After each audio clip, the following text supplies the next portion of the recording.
Hey guys, we're back with another video. Excuse if you hear the sound of a fan whirling, that is because it is hot and I'm running a fan next to me, so yeah, there's that. And today we're going to be taking a look at Smokescreen. I'm sorry for subjecting you to the pun that was in the short. Anyways, box, car mode, butt mode art, actual promo images. There's a glare because of the light I'm using. 20 steps, yeah, honestly. 20 simple steps too, with the box to the side. And yeah, let's take a look at the figure. Sorry, my camera's a little shaky. But here we have good old Smokescreen. And this car mode is amazing. Minus a few things. Mainly, I think it's just my copy, but the back here, the tabs here, tabs inside, and the tabs of the wing do not like to stay together. And sometimes not everything is aligned perfectly, like here. Like, no matter how much I try, no, it's mostly okay, but sometimes it comes out of whack. And, yeah, that's really the only gripe. Those are the only gripes, and it's just per my copy specifically. Otherwise, despite no pin wheels, these are all clipped. Despite all that, he rolls really nicely. And he spins too. It's really cool. Another big disappointment, though, which kind of frustrates me a little bit, are these. They look cool in car mode and in bump mode, but these are not blast effect compatible. Ruined. It feels like they had such good potential with the blast effects, and they could have kept it running because it works so well with so many figures. Even Studio Series, where sometimes you don't need them, they work really well with them, and then, you know, they kind of just toss it to the wayside and make it for only certain figures. I don't know why they're like that, but that's their thing, I guess. I don't know why they want to do that. But I guess while we're here, let's do some size comparisons, and let's start with my previous review, my other Prime Universe car, Cliff Jumper. And, yeah, I really like both of these car modes. However, I'm more partial to this one, just because the red with the bull horns looks really nice. While this one, I kind of... This is one of those ones where I can't decide whether I want to put them in butt mode for display or car mode for display. And sometimes I'll just switch around between the two. That was the case for this figure until, of course, I got the other version. And I decided, okay, I'm going to keep one in butt mode, keep one in truck mode. I'm not going to do that with this guy, though. But, yeah. This is the closest I have to a sort of Prime Universe Optimus Prime. And that's just because the trucks are loosely similar. Yeah. But without further ado, let's get the transformation. It's pretty simple. Pretty simple, all things considered. Oh, yeah, I forgot one thing to mention. This is going to be the start of their transformation, technically, but I want to show that I think it was based off like a McLaren or something like that. At least the car mode is loosely based off of that. But you can pull the doors to the side. They can open. Not many figures can do that. And not many figures can do this. That's insane. That's part of the bot mode too. These are the door wings, part of the bot mode. And if you look really closely, you can see a little bit of that 38, kind of just right here. It's faded, but you can really see it. Apparently, that's accurate to the G1 toy, at least from what I've been told. Comment down below if I'm correct or not, or just give me like a whole spiel, like summarize it pretty much or something like that. But yeah, that's a really cool detail. Also, the Autobot symbol on here is perfect. It's nice. All right, now with the doors like that, let's get the transformation actually.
Alright, and we got Smokescreen in bot mode, and he looks really, really cool. However, a few things I want to note. The knees, for whatever reason, lock into here. I know that's for alt mode. I don't know how that really is supposed to help the bot mode, though. Because it actively untabs these right here. But then if I leave them alone, then he's going to stand all awkward like if I do it like that. And if I do it like that. Now I kind of have to tilt the feet forward. And now he's standing somewhat normally, which kind of gives him this stance. Which I guess that's the normal stance for him. I don't really know. And yeah, door wings are still present. Kind of how he's supposed to be. You can angle them however you want. And here's how he looks like. Most of the paint that you see, I think it's the red and blue, and the white's all plastic. Red, blue, any sort of silver is all painted. It looks really nice. Again, sorry if you hear my fan, but yeah. Let me just fix these out because these are double jointed for transformation, but you can also use them for rotation. Oh, and he comes with, I believe it is called the phase shifter, which allows him to like phase through objects like a ghost or something. I don't know the exact details of the artifact, but it's something that while anyone can hold it, he's especially known to use it a lot.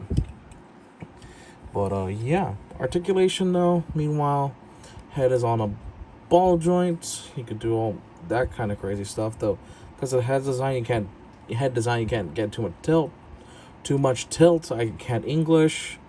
Move the door wings out of the way. Shoulders can go full 360, though you are gonna knock that chest bit out of whack. As unfortunate as that is just part of the transformation, so you kind of have to live with that. You got bicep rotation, double jointed elbows, and no wrist articulation except for folding that in. We'll fold these both in for now, just to kind of show you what it does later. Legs kick forward that far, doesn't look that impressive with the knee like that. Back that far. You can do the full splits if you want. You got thigh rotation. Got a knee bend above 90 degrees. That's really nice. And then the feet can move forward, move back a little bit. I like to keep them forward though for standing. And you got ankle tilt. Yeah. All the fun stuff. And so fun fact, he has arm blasters that you could just mount like so. There you go. You can do it like that, and you can plug them in. Not sure this is the correct orientation. I think this is the correct orientation actually. I'll look at the box really quick. I think that should be correct. Yeah, that seems about right. Also, I just noticed the box has white fists, but he has gray fists. I don't get it. But this is his arm cannons. They're not blast effect compatible, unfortunately. However, if you really think about it, these are just 5mm ports, so the arms themselves are blast effect compatible, but not the actual blasters. That's kind of backwards. That's actually kind of backwards. Yeah. This looks wrong. That looks wrong. I don't like that. I mean, if I really want to be comedic, I could just I'm never doing that blast sound again, but look. Like big blast attack or something like that. And yeah. Here, I'm gonna put this back. I'm gonna just keep him with his arm cannons on, and then we'll move on to size comparison. Spoiler alert, you're not gonna see Cliff Jumper because I love his card mode too much. You're not gonna see Cliff Jumper in the bot mode comparisons, just because I love the card mode too much. That's really it. Let me just put him here, and yeah, we'll get the size comparisons. And we're just gonna keep it to 2. The first figure is going to be an upcoming review, which I'll detail when his short and video comes out. But if you see the other short about the Amazon thing, that's a different thing. He's gonna get his own short. And of course, let's not forget good old Optimus Prime. G1, but you get the idea. And yeah, he works really well. He works really friggin' dandy. I almost knocked over Excellion. But yeah, that's going to be it for today's video. I hope you guys enjoyed it. This figure is kind of a mixed bag with some things for me, but overall, I think I like him more than I dislike him. He's fun to play with. I like that. Even though I kind of wish he was boss effect compatible, I kind of wish these were more defined in how they connected, but it is what it is. It is what it is, indeed. But yeah, everything else about the figure is fantastic. And yeah, I think I should start explaining the other thing I mentioned earlier. This guy. So, by the time this video comes out, which should be the 25th, I'm not going to be uploading for the next 2 weeks. So, I'm going to look at my calendar on my PC. Let's look at that real quick. So, I'm not going to be uploading on the 30th or the 2nd of July because I'm going to be at Anime Expo over in Los Angeles. And then the 7th and the 9th, I'm also not going to upload just to give myself some breathing room after the convention in case I come down with con flu or something like that, or I'm just super exhausted. So the next, when his week is going to be the 14th and the 16th of July. So his short is going to be coming up on the 14th of July, and the full video review is going to be coming up on the 16th of July, just to give you guys a heads up. And then after that is going to be another figure, and then I have a double review planned for the 28th and 30th. Double reveal short, and then double review on the 30th of July. So that's kind of the plan I'm working with. That's the schedule I got. Things could change, obviously, depending how I feel post-convention. But I'm going to try to take the 2 weeks off just to do that. Have fun and then rest, or, get better if I end up getting sick. That's just how I'm going to roll. But yeah, if you guys enjoyed this video and you enjoyed how I felt about the figure, if you enjoyed me talking, yapping, rambling, all that fun jazz, like, comment, subscribe, all the YouTuber jargon that most say just to get across. I'm past 700 subscribers. I think, I can just check right now, actually. I'm just going to pull it up on my computer. I am sitting at... let me just pull it up.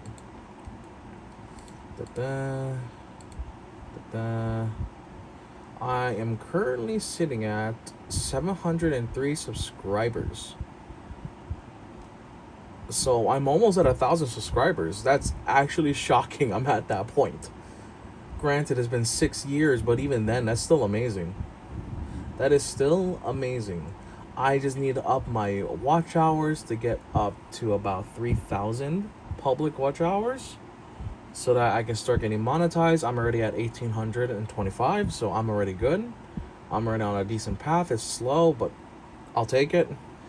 And I'm already starting to hit the threshold soon for the higher threshold or higher tier of like being able to be monetized or whatnot.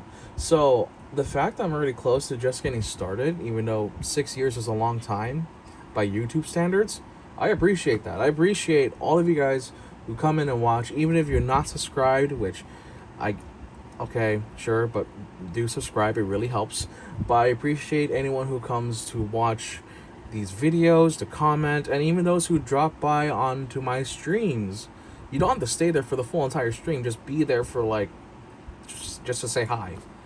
You doing that already means a lot to me, and I just want to shout those guys out now while I'm still on camera at this point, because I'm not going to be on camera for the next 2 weeks. I might stream next week during the 30th before Anime Expo. I might not, it depends, but I just want to put this out here right now before I end the video. I appreciate y'all, and I hope y'all continue to stay with me as I continue on my snail's pace YouTube journey. something like that. I'm just making these videos because I just enjoy making these videos. That's just kind of where I'm at right now. But I do keep track of like analytics or whatnot, just so I have an idea of what to do and improve. And if I need to take a break, to take a breather, or to figure things out, then I'll do that. Anyways, guys, enough rambling. If you liked the video, let me know. If you disliked it, let me know. Don't agree with my opinions, let me know. If you agree with my opinions, also let me know. Yada yada. Thank you guys so much for watching, and I'll see you in the next video, which should be a week or 2 weeks after Anime Expo, depending. I'll see you guys later. Take care. Bye bye.